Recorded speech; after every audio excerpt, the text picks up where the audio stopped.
இருக்கக்கூடிய வாழ்க்கையில கணவன் மனைவி ரொம்ப சந்தோஷமா, நிம்மதியா வாழ்றதுங்கிறது ஒரு மிகப்பெரிய போராட்டமா இருக்கு. ஆனா உண்மை என்னன்னு தெரியுமாங்க?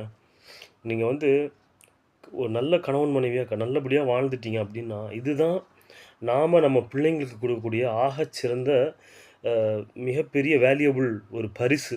சரிங்களா? ஏன்னா, நம்மள பார்த்து தான் நம்ம பிள்ளைங்க வளர்றாங்க. ஸோ அதுக்கு நம்ம தான் ஒரு நல்ல எடுத்துக்காட்டா இருக்கணும். ஓகே. ஒரு வேள உங்க 2 பேருக்குள்ள ஒரு சண்டை. அது எந்த அளவுக்கு இருக்கும்னா, இதனால ஒரு உயிர் பிரச்சனை வருது. அப்படிங்கிற பட்சத்தில மட்டும், நீங்க எனக்கு புடிச்சவங்கன்னு கணவனோ, மனைவியோ அவங்களுக்கு புடிச்சவங்கன்னு சில பேர் இருப்பாங்கல்ல.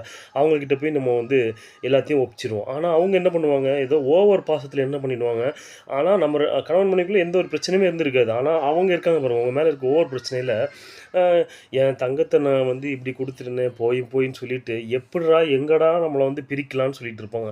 அதில முக்கியமா யாருன்னு நான் தயவு செஞ்சு சொல்றேன். 2 வீட்டு சைட்லயுமே சரி, நம்ம பெத்த அம்மா, நம்ம கூட பிறந்த சகோதர, சகோதரிகள், அப்புறமா நம்ம உறவினர்கள், நம்ம பிள்ளைங்க இவங்கள்ட்ட தான் முக்கியமா சொல்லக்கூடாது.